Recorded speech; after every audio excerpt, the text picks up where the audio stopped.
Merci. Nous pouvons nous rasseoir.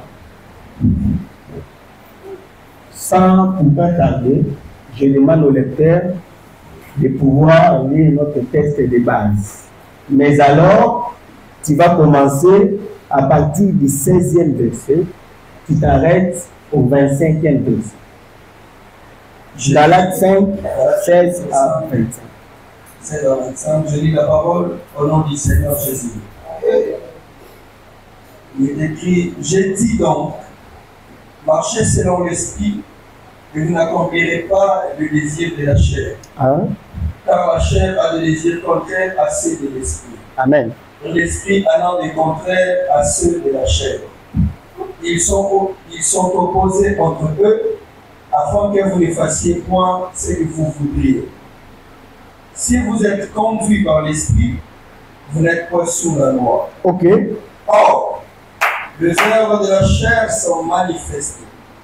Ce sont l'impudicité, Okay. l'impureté, la dissolution, l'idolâtrie, la magie, les inimitiés, le querelle, la jalousie, les animosités, les disputes, les divisions, le secte, l'envie, les voleries, les excès d'état et les choses semblables. Okay. Je vous dis d'avance, comme je l'ai déjà dit, que ceux qui commettent de telles choses n'hériteront point le royaume de Dieu. Tu peux répondre cette phrase, la dernière là. Je vous dis d'avance, comme je l'ai déjà dit, Okay. que ceux qui commettent de telles choses n'hériteront point le royaume de Dieu. Tu peux continuer, mon frère. Allez. Mais Oui. les fruits de l'esprit, c'est l'amour, la joie, la paix, la patience, la bonté, la bénignité, la fidélité, la douceur et la tempérance. La loi n'est pas contre ces choses. Ceux qui sont en Jésus-Christ ont crucifié la chair avec ses passions et ses désirs. Amen. Si nous vivons par l'esprit, marchons aussi selon l'esprit. Amen. Amen. Prions le Seigneur. Père éternel, nous te rendons grâce une fois de plus ce soir pour ta bonté, combien incomptée dans nos vies. Père, nous voici devant ce peuple pour parler de ta part. Laisse que tout ce qui sortira de ma bouche comme instrument que tu te sois ce soir ne vienne que de toi. Que je n'enlève rien, que je n'ajoute rien, comme il est recommandé à ta parole. Au nom de Jésus, Amen. Amen. Bien-aimé, d'entrer dans G, mais je voudrais dire ceci. Nous sommes, sans ignorer que nous sommes en train d'apprendre sur les fruits de l'esprit.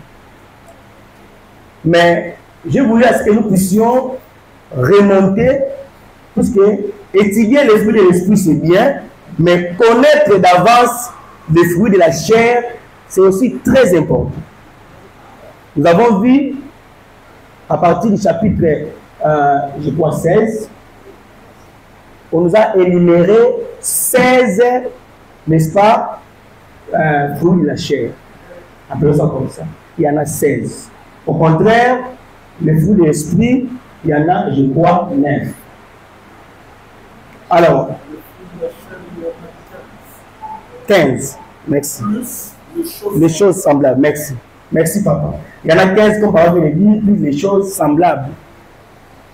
Alors, nous avons, depuis la fois passée, commencé avec nos bien-aimés qui nous ont précédés.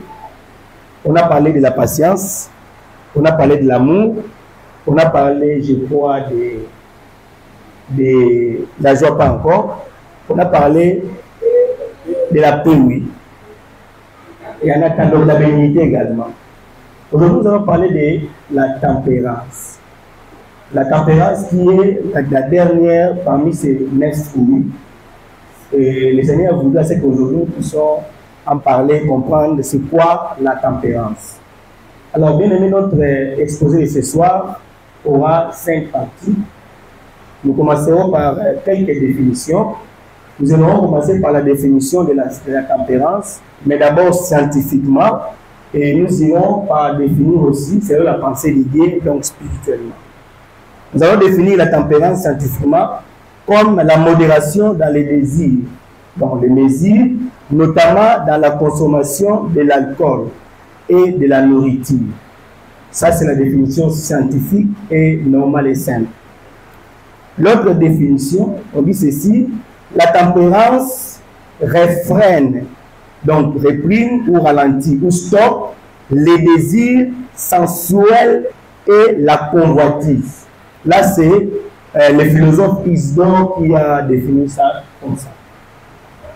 Il y a un autre philosophe qui a défini la tempérance comme un domaine propre, n'est-ce pas, propre à la convoitise et au désir du toucher.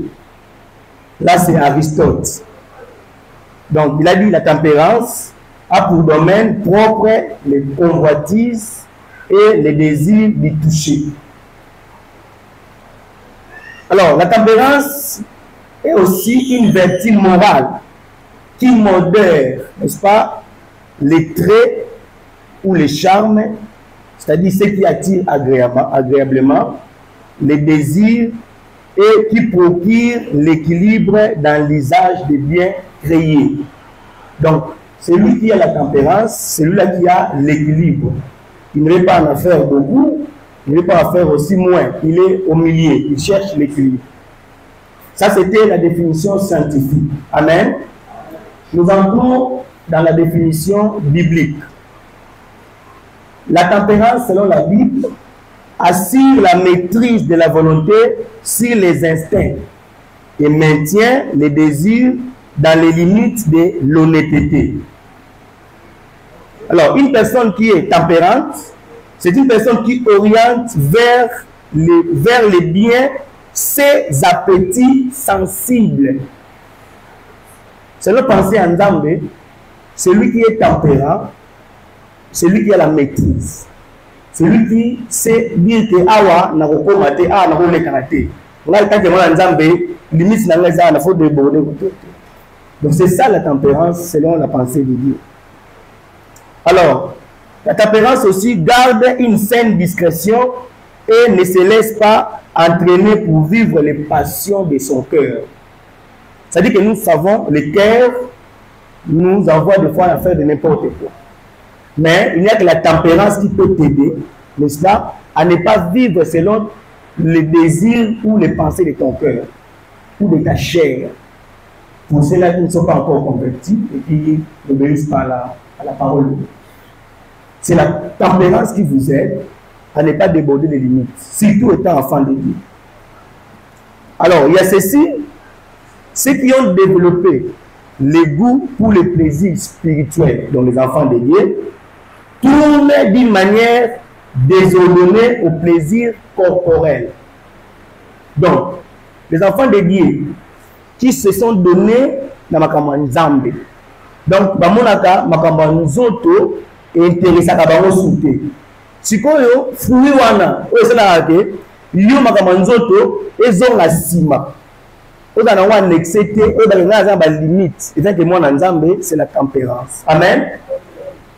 Donc, alors ceux qui n'ont pas développé un goût pour les désirs spirituels, donc ceux qui sont charnels, ceux qui ne veulent pas vivre selon la pensée de Dieu, cela tourne d'une manière, n'est-ce pas, très désordonnée. Donc, ils sont conduits par la chair.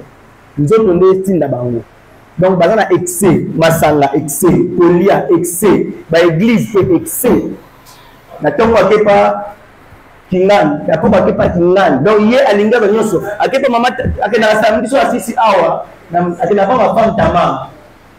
Donc, prière, il y a délégué un nom qui n'a pas raté. Il faut que ce femme Tama. Si on passe 6 semaines, elles ont habité. Il faut que des sous-sous, dans le Mangeng, des sous-sous, les samedi, il faut partout.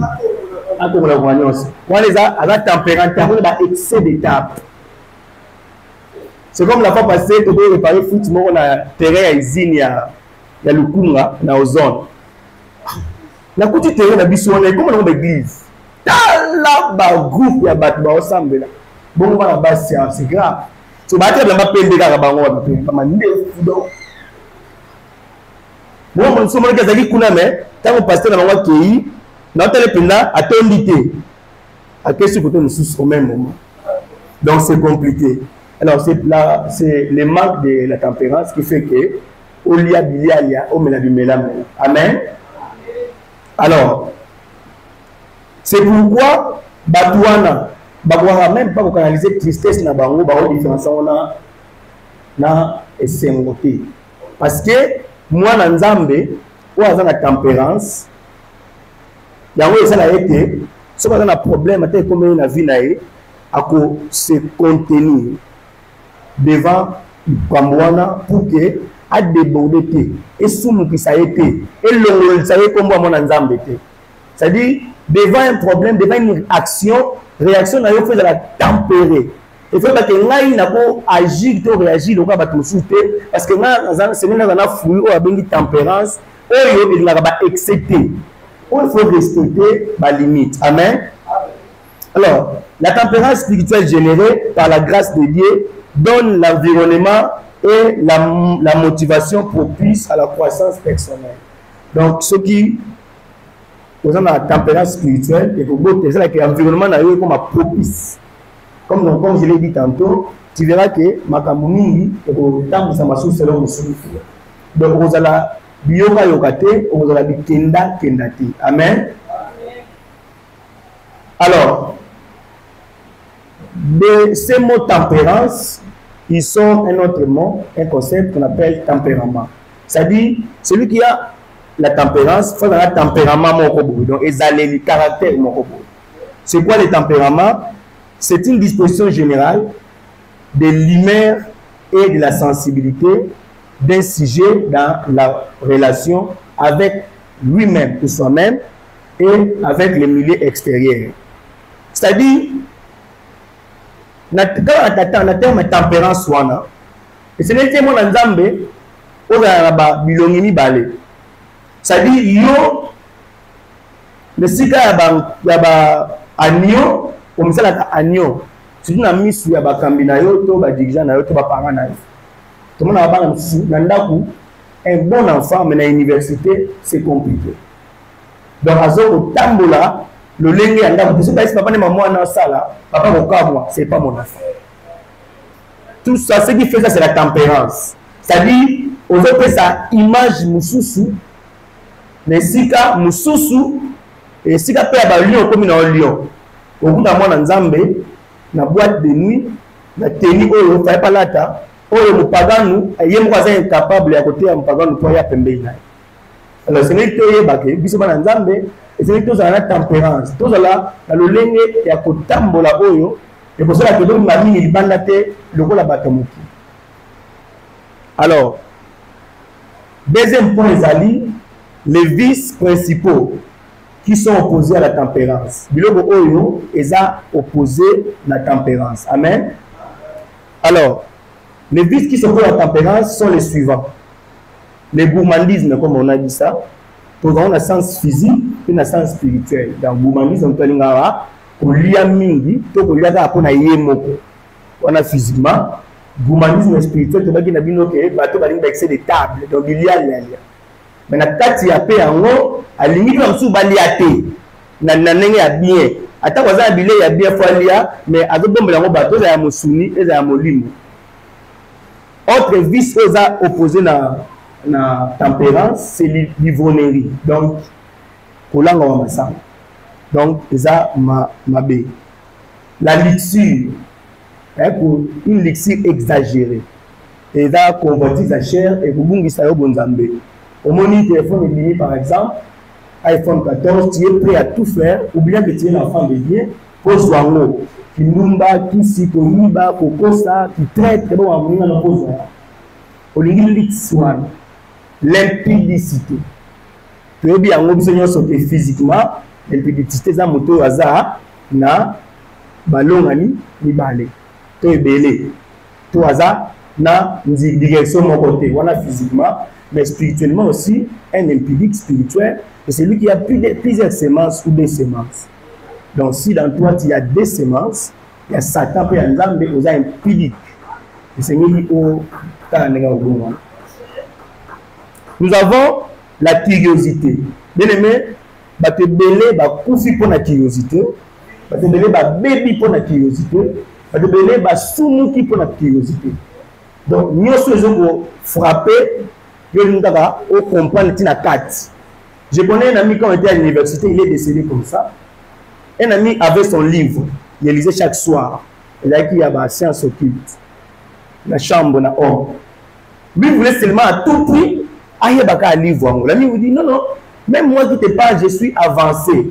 Mais il y a des pages qu'on a pour les cater. Lui a commencé par curiosité parce que l'ami, là, ça n'a rien en mathématiques. Donc lui, il est en préparatoire, mais il va faire les examens avant la 5e. Vous voyez ce qu'on a curiosité, on a envie, on a. Comme si on a un petit livre, c'est souvent à 3 pages. Il y a sentiment qui a commis la 5e page. Bien aimé, on l'a retrouvé mort par curiosité. Donc il a perdu son âme. Le bon est contre la tempérance. Alors, notez bien, tous ces vices que je viens de citer ici empêchent le bon fonctionnement de la raison pratique et de notre capacité de vivre la justice. On ne sera jamais juste. Mais il y a aussi des vertus qui sont associées, n'est-ce pas, à la tempérance. Nous avons l'abstinence. Comme bomba, comme kanga. Nous, quand on grandissait, il y avait des gens qui faisaient la campagne contre les VIH-Sida. Là, on nous proposait, n'est-ce pas, 3 méthodes. L'abstinence sexuelle, la fidélité pour les mariés et puis les préservatifs. Ça, ce n'est qu'un exemple d'abstinence. La ligne n'a pas été donc, la vertu est liée, associée à la tempérance, et à l'abstinence. Donc, celui qui a l'abstinence est tempérant à la tempérance. Amen. Nous avons la sobriété. C'est l'état de ce qui est sobre. C'est aussi une vertu liée à la tempérance. Nous avons la chasteté, qui est la continence ici. Et là, pour moi, la vertu associée à la tempérance. Nous avons la pudicité. Ça veut dire le contraire de l'impudicité. Et nous avons la studiosité, qui vient du mot étudier. Donc, l'apprentissage, c'est quelqu'un qui apprend surtout la parole de Dieu et qu'on rend tempérant. Alors, ces vertus, comme les précédents, aident le bon fonctionnement de la raison pratique de notre capacité de vivre la justice. Donc, celui qui applique ces vertus qui sont associées à la tempérance, à vivre, à fonctionner très bien, et puis à la capacité à vivre la justice. Et c'est lui qui s'accroche à la vertu. Amen. Maintenant, comment faire preuve de la tempérance? C'est-à-dire tempérance, tempérance. Mais c'est la preuve de la tempérance. La tempérance ne juge plus. La tempérance, elle est sage. La tempérance, elle a appris à composer avec ses jugements. Donc, celui qui est tempérant se juge d'abord soi-même au lieu de juger les autres. Nous, on se juger aussi. Est-ce que nous avons tambola malade, nous avons dit d'avoir porté jugement sur l'autre? Alors, de cela, vous allez remarquer que celui qui ne juge pas, il a beaucoup plus d'observer. Il peut comprendre que ce qui arrive à mon ami, il est tombé, moi aussi ça peut m'arriver. D'où il faut que ça la si on a jugé, on a tué. Alors, la tempérance qui sont propres avec, qui sont propres et avec ce qu'elles considèrent être juste pour désapprouver un acte. Alors, tout en les comprenant ainsi, sans ni les cautionner, ni les condamner, comme j'ai dit. Donc, celui qui observe, quand l'autre tombe, au lieu à cautionner, au lieu à juger, mais à juger, c'est là la tempérance. on a besoin de faire tout monanga a besoin que o comme ni moninga na ngaza na share ngapa na nango ye akokema na jugement kopanda sango kofinga pe bono kotonga donc ba kobebana yesu ko azwi sujet ya échec ya moninga to ya libakwa moninga to ya faiblesse moninga nde ya brandi yango pour se faire fort, pour se faire fort. Donc ceux qui pratiquent ce genre de choses n'ont pas la tempérance. Il faudra avoir le jugement de soi-même et avoir un esprit calme pour aider les peuples de Dieu. Comment maintenant pratiquer la tempérance? La tempérance n'interdit donc pas de prendre des plaisirs. Je l'ai insisté ici. Et puis c'est un plaisir. Mais il faut privilégier la quantité et la qualité. Parce que, la tempérance, ils ont la posé à excéder, ils ont la posé à m'inquiéter. Mais, on a le plaisir, mais ils ont bien cadré dans le ligne, il y a moins d'ensemble. Donc, pour pratiquer la tempérance, il faudra privilégier la qualité et la quantité, la désir, aux routines d'ailleurs, afin d'amplifier la jouissance de ce qui en résulte. Alors, il est donc d'un homme sage d'user des choses et d'y prendre du plaisir autant que, n'est-ce pas, ça peut aller jusqu'au dégoût. Donc, ce que les ici et que comment, tout excès nuit. Et ce qui n'est pas aussi du plaisir quand ça dégoûte. Maintenant, notre Dieu, notre Créateur, a sa tempérance. Tempérance n'a été au monde. Quelle est la tempérance de Dieu? Dieu, il est saint. Il est aussi juste. Et il désire nous rendre saints. Au monde, il ne te condamne pas. Il ne te juge pas à tout prix.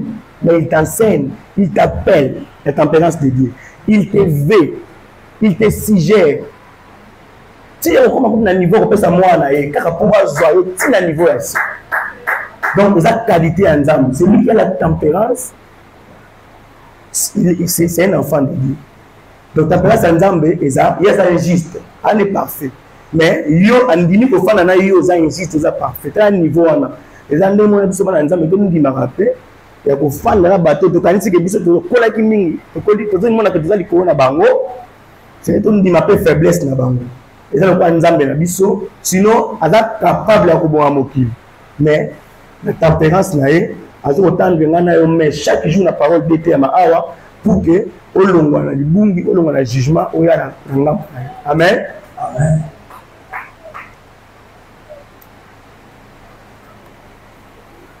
Notre troisième point, c'est le développement de ces sujets. Parce qu'on a défini, on a montré quand même les éléments liés à la tempérance. Alors, nous voulons entrer dans le développement des sujets. La tempérance, dans le sens général, c'est un terme qui désigne la possession de soi. Vous comprenez? La possession de soi. Donc, quelqu'un qui a la possession, a la maîtrise, il y a la kanda nae, a la maîtrise, il y a la faiblesse nae, a la maîtrise, il y a yoka yoka nae, a la maîtrise, il y a le lait, mopé, langue nae. Il faut canaliser. Ça, c'est d'une manière générale. Et ça va le pousser dans l'éloignement des excès et ça va le pousser dans la modération et la passion. Vous voyez? Alors, l'idéal, ça va vous ramener, n'est-ce pas, à une moralité irréprochable. Et côté même païen, va pousser à peine. Celui qui a la tempérance, ayebi na koloba ou quand, comment, pourquoi. Et puis ayebi pété, qu'est-ce que ça peut causer? Alors il faut éviter. Donc nous devons avoir la contenance, n'est-ce pas? Nous devons voir, n'est-ce pas, mais cette qualité-là qui est la possession de soi. Mais parce que tu peux avoir la possession de soi, mais pour les jeunes filles, pour les kenda kenda, pour les yoka yoka bilinga linga, pour les ngainde, dans l'âge, dans l'époque, on appelle la possession de soi, mais selon la chair. Mais il faut se posséder selon la parole de Dieu, selon l'esprit. Donc, on a désir à chair, Amen. mon frère, tu vas nous lire Tite 1:8 rapidement. Tite 1:8. Mais qu'il soit hospitalier, ami des gens de bien, modéré, juste, sans tempérant. Voilà. Donc, voilà les qualités où un homme tempérant face à un amour. Balobi, ami des gens de bien. Parce que tu peux être tempérant, c'est que ça n'a pas de bébé. Parce que Balobi, il y a la moko ya mabe, les sika malamu, et obi ça malamu. Donc, il faut que la moninga ya malamu. Pour obombelo kwa na beni fruit wana tempérance, pour afou nous soutenir ko la. Donc, faut là pour ça choix il y a environnement na yo, il y a baninga na yo pour que au produit peut maintenir fruit wana tempérance. Frère, tu peux aussi nous lire Acte 24-25. Acte chapitre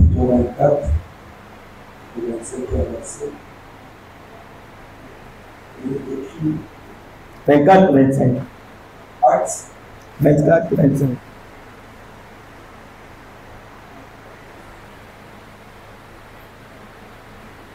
Mais comme Paul discourait sur la justice, sur la tempérance et sur le jugement à venir, Félix, effrayé, dit: pour le moment, retire-toi. Quand j'en trouverai l'occasion, je te rappellerai. On va donner les qualités qu'avait l'apôtre Paul, qui est un grand serviteur, qui fut un grand apôtre et un âme. Parce que soyez mes imitateurs comme je le suis pour Christ. Donc, en fait, si ma qualité, il y a Paul, qui a appelé tempérant. Moutou Azaki exécuteur. Moutou Makas, le bisol. Avec Okoma, par la grâce de Dieu, Paul, Moutou poussé à Moukibado, à Mouké, à Moukibado, pendant que ça est là, Nzam. Alors, nous savons que la tempérance, ils allaient peine à opposer dans l'eau. Autour Anthony, pour les compères dans l'eau, ils allaient l'intempérance. L'intempérance, c'est quoi? C'est juste le manque de maîtrise de soi-même. Comme je l'ai dit, là c'est en 2 Timothée, chapitre 3, verset 3.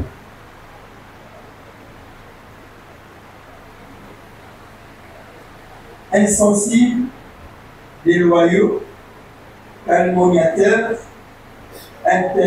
intempérants, cruels, ennemis des gens de bien. Voilà. Vous voyez, c'est opposé à ce qu'on a vu en Matthieu 24-25. Donc, celui qui n'a pas la tempérance, il a la qualité ennemi des gens de bien. Donc, lui sera entouré. Deuxième, intempérance, c'est pour tu resteras esclave de divers excès. Comme on a dit. Tu seras esclave de divers excès. Donc, tu seras toujours esclave. Et tu seras dans les continences. Donc, on va bombarder, on va coton daté, donc il y a des ordres, on a des ordres. Alors, les éléments qui nous lient à la tempérance, comme on a vu plus tôt, ils allient sobriété, ils allient modération, na usage de vin. Alors, le vin, comme nous le savons, c'est une boisson alcoolique qui enivre. Mais, bibliquement parlant, le vin aussi, c'est la parole de Dieu. Donc, dans l'Apocalypse, il y a un qui vin, il y a mon goût, il y a Satan. Donc, la parole de l'erreur, parole du mensonge. Donc, nous tenons ce rôle à Zolanda, bateau, celui qui parle de la chair et de la chair de l'eau. Donc, je disais tantôt avec mes amis à la maison, mais cette dame Tamar ici, je n'ai jamais vu dans ses chansons, elle battait le moment où et c'est dans le et là, c'est pour lui, il c'est pas zombie au quotidien. Et c'est n'est pas, mais là, il y a un côté. Ni à mon pied, à excès dans mon côté. Est-ce que ça passe de comme on a eu? Et on a une observation à celle-là parce que tu as dit que Banzembo et Mabiso Pena vous allez s'amener ensemble.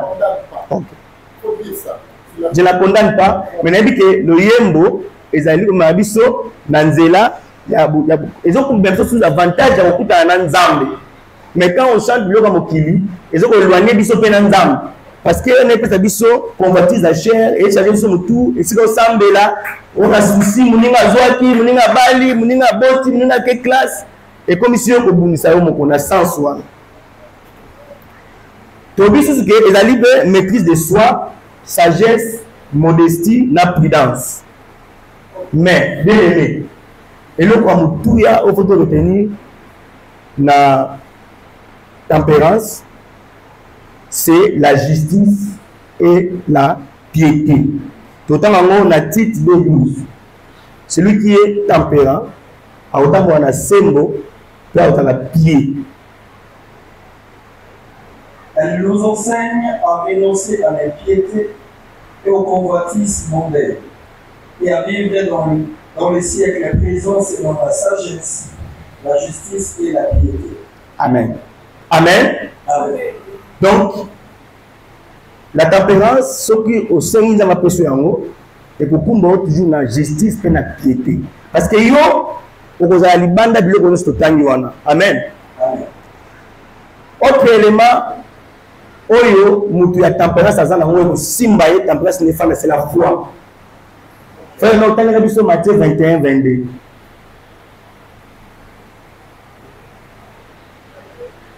Matthieu 21, 22. Tout ce que vous demanderez avec foi, par la prière, vous le recevrez. Au moment où vous avez une zambe, à foi, même la prière, vous avez accepté. Parce qu'il y a dit que nous avons zambe déjà bien. Donc, on a la foi. Nous avons mingi à la pharisien, nous avons passé à la synagogue pour être vie des hommes. Ma télé, les wana. Donc, à la tempérance, non, biloba, loba, biganga, ganga. Le gouvernement, c'est quand maman bébé, tu es là quelque part, il fallait prier. Mais, nous avons dit qu'il ne fallait pas prier. Avant de prier, on va prier, mais, alors pas en langue, mais, on va kati. Tingandi, arrête de prier. Tu peux te mettre, azongi, papa, yes, tingandi, on va libanda. Mais, on prier, Tony. Donc, c'est compliqué. Mais vous allez remarquer que tempérance, c'est un concept qui est beaucoup plus utilisé dans le Nouveau Testament. Mais dans ce Testament, il y a qui il y a qui la tempérance, mais il y a nous avons petit ça qui va excès. Il y a des tables, il y a qui et magi bango pe na libébi. À l'occurrence Noé, Amélie Masangalanga qui a tiré qui bolumbi. Tout le monde a retenu Genèse 9, 21 à 22. L'autre peu, dans Genèse 19. Il faut comprendre que il y a un bateau qui est un excès par manque de tempérance. Et tu as vu ce soutien dans Israël, dans les Lévites, il y a un vémoko, il y a un Naziréa. Un autre petit sabango pour mettre ma sang. Pour simba koututé. Et tu as vu que melaki, il y a un bango. Donc, dans le concept de la tempérance, ça va excès à ma sang, à 20. Tu comprends qu'il y a aussi des gens dans l'Ancien Testament qui peuvent le qui bango dans le lengue mususu mais la carte de y excès. Alors, il est explicite dans de nombreux préceptes, il y a proverbe également. Le Bible la conséquence fâcheuse, n'est-ce pas, il y a habit du vin. Excès. Proverbe 4, 17, 21, 21, 17, les amours belés, mais c'est autant que tu comprends que il y a des conséquences, il y a des qui ont massacré. Maintenant, nous voulons entrer dans le dernier point qui est notre conclusion.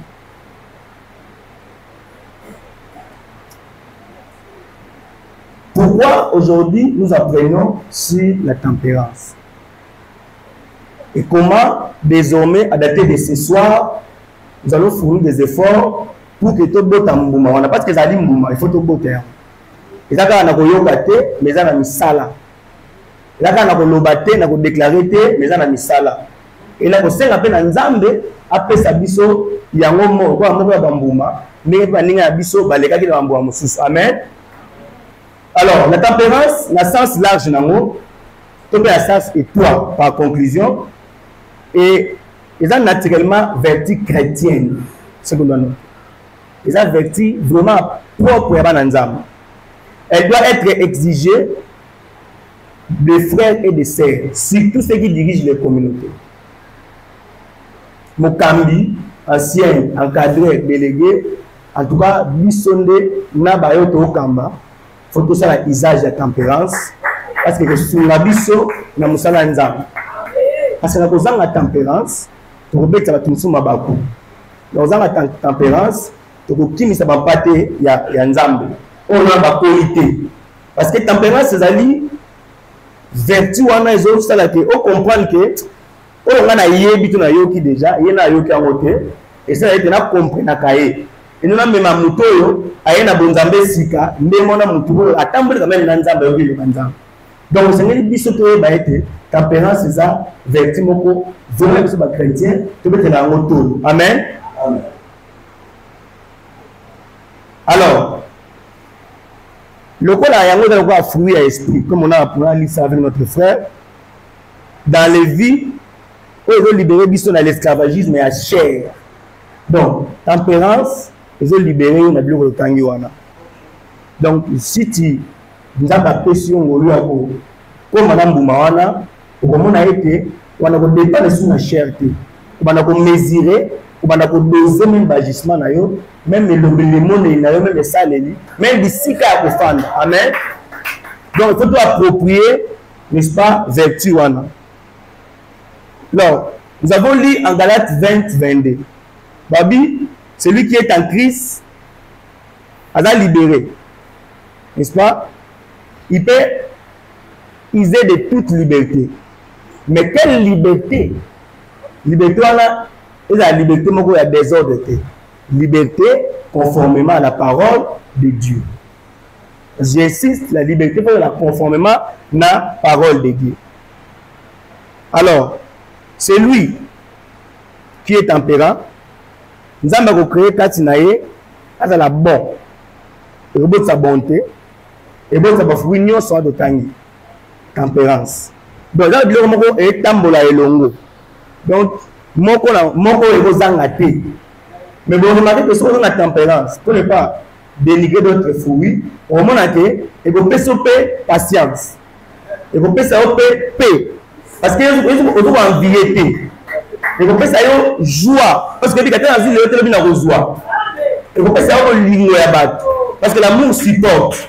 Quand tu vas commencer à supporter les gens, tu auras l'amour des gens. Maintenant, et là, il y a ni balai. On veut retenir la pourquoi les lots, au tempérance, pensez que c'est ça que moi en ensemble. Parce que la première partie, on a défini tempérance, on a physiquement, tout scientifiquement. Mais on a dit qu'ils ont vertu à ensemble, ils ont dit pour ni balai bien aimé, pour que ça a été. Boumane monana. Il y a l'ibosson, ils ont dit l'amour fraternel. Amen. Bien aimé. Dans Romains 14, ce que tu as dit, nous expliqué, nous avons un bolingo, nous avons un tambola, nous avons un fruit. Et puis, nous avons un Corinthiens 8 pour le banibo. Maintenant, c'est lui qui a l'amour fraternel. Par le désir de ne pas scandaliser, bateau est faible. Vous allez voir que, à votre tambola, on a crainte de Dieu. À votre banque, même, moi je dis à mes amis à la maison, la banque a même que dénigrer Bino. Parce que ce que je suis aujourd'hui, je me dis, j'étais moins que vous. Les conditions avec lesquelles vous étudiez aujourd'hui, nous attendons. Alors si moi je m'a ramassé, c'est que Bino va oyo, vous êtes au-delà de ça, c'est que nous banga, c'est celui qui a la tempérance, hein? Bolingone la fraternité c'est la qui abanga même que dénigrer moninga ta zangelo bolelo pour lobino e bien monter on peut mesurer bagissement na yo on peut mesurer traitement na yo même na ndaku on peut mesurer traitement na yo ko na musala ko kambaka batu on peut mesurer traitement na yo na musala ko tangisa ka batu on mesurer traitement na yo comme ancien on mesurer traitement na yo comme pasteur comme le vend papa abanga ka mudinyo il respecte tout le monde peu importe âge peu niveau na yo. parce que ils ont tempérance. Les autres ont l'amour fraternel et aussi pour des faiblesses à battre. J'avais déjà bien dit, mais je l'ai encore répété. C'est bien quoi. Parmi les ballons, on a dit amour fraternel, mais aussi la foi. Mais ici, je voudrais développer la piste de dessus. Pourquoi j'ai dit la foi et pourquoi j'insiste? Bien aimé, qui peut tempérer, c'est celui qui a la foi. Parce que, quoi, la foi, on dit une zamba, c'est mon zamba. Donc, si vous avez un zamba, vous avez un zamba. C'est ça, vous avez un zamba. Donc, comment on a la foi? Et c'est un zamba biso pour te fruire les femmes. Celui qui n'a pas la foi, bien aimé, a retenu à tempérer. Parce que, foi d'identité, on est collé na comme na bonzambe, na yeba nzambe wana. Donc, si on a la foi, on a la tempérance, même si on a la tempérance. Parce que celui qui a la foi ne vit pas selon l'affection de la chair. Voilà, Romains 8, 6 à 7, tu peux lire ça pour qu'on ne peut pas comprendre. À l'affection de la chair, c'est la mort. Tandis que l'affection de l'esprit, c'est la vie et la paix. Car l'affection de la chair est une inimitié contre Dieu. Parce qu'elle ne se soumet pas à la loi de Dieu et qu'elle ne le peut pas. Donc vous comprenez que celui qui n'a pas la foi a aussi la raka être à Kalawana. Parce que qu'est-ce qui fait que tout comme une nouvelle créature, c'est lorsque nous croyons en Jésus, nous suivons ses pas, nous suivons sa parole, et ça est nini, et bon tibiso, tout le monde va dans l'ensemble. Nous sommes dans la foi, et ça, on a dit bandé à ma campagne. La tempérance suppose en effet la maîtrise du soi, comme on a dit, et une grâce. Et ça fait grâce. Parce que tout le monde va te soucier, va faire l'ensemble, il a insisté, autant on y sort, mais banda ça t'a endéré mon. Mais ça va te soucier, nous avons passé les bisons, nous prenons les sika, autour de la parole, nous avons mis ma biso. Je vous dis, il y a des gens que je connais qui servent le Seigneur. Bango ba témoignage nzambe pena na maloba bibebo. Mais kati na bango. Bandimela bango na nzambe te. Et au moment que ba fruit de l'esprit tia ofanda te atamuke. Et tempérance te tia ofanda te. Alors, l'évangile que nous prêchons ce soir n'admet pas la scission entre la vie spirituelle d'un chrétien et sa vie habituelle ou sa vie chrétienne. La Seigneur dit nous pardon. Vous avez dit na ganga na beta banté na bon lembe parce que ça passe. Ce qu'on y a awa et qu'on comprend que il faut kabola nzoto na mosu na molimo bima passe temps. Je dis avec douleur. Évangile pour et permettre la saleté, je l'ai dit, et permettre la décémence, permettre la impudicité, soit tu es de Dieu, soit tu es du diable. Pas les mélanges. Je dis bien, pas les mélanges. Nous avons pas besoin Simbabiso pour réaliser ma cambo. C'est l'évangile qui témoigner et permettre à notre monde à qui. C'est nous bon, c'est nous changer. La Seigneur pardon, comme je dis hier, dodo, boudama. C'est l'effort, c'est pas facile. Parce que ce que tu fais, tu as un bateau, tu as toujours la vie à Kala. Il y a un ça, il y a un zamba papaya, un zamba mususu, un zamba biteko. Donc, il y a été, Nzambe na yo, pas de paramètres fortés, Nzambe na yo, à cause de la paix moine na yo, on a passe. Au bout de la vie, au mieux quoi même. Nzambe na yo, à cause de la musala na yo, au banga, parce que dans le monde yo. Nzambe na yo, à cause de la comportement na yo, au lieu de changer tout. N'a pas yébinga. Quelqu'un m'a dit ça. Ngai ko ba yebinga. Ngai ba yebinga. Na kutana Bible pembe. Nzambe no lewa. Idolâtrie. Bible dit ozaka na nzambe se moko. nzambe pa ba o eleki makanisi na yo o eleki na kayo o yo mona que ça précieux o te mona ki na fois passé n'est-ce pas le trésor ba bi na ye muto alinga kota na rome de cieux akende ko vendre ba trésor de le mettre bon mettre là tout ça la nzambe moko na boso pe na bomoko. Pour terminer, lis-nous rapidement un dernier verset, Apocalypse 22, 14 à 15. Parce que d'autres temps, on va fruit de l'esprit pour cimenter. Apocalypse 22, 14 à 15. Et ceux qui lavent les robes, Amen. Afin d'avoir droit à l'arbre de vie. Ok. Et d'entrer par une porte dans la vie. Amen. Amen. Heureux ceux qui lavent les robes. Bien aimé, les robes dont on parle, ce n'est pas les vêtements, ce sont nos actions, ce sont nos œuvres, ce sont nos comportements. C'est ces œuvres-là que j'ai dit, qu'on a énuméré les 15 là. Et ça a 4 na biso de sokole yango ote to za ba oyo ba komona ke mo nzambe. Amen. Tike nzamba pamba yo bana. Amen.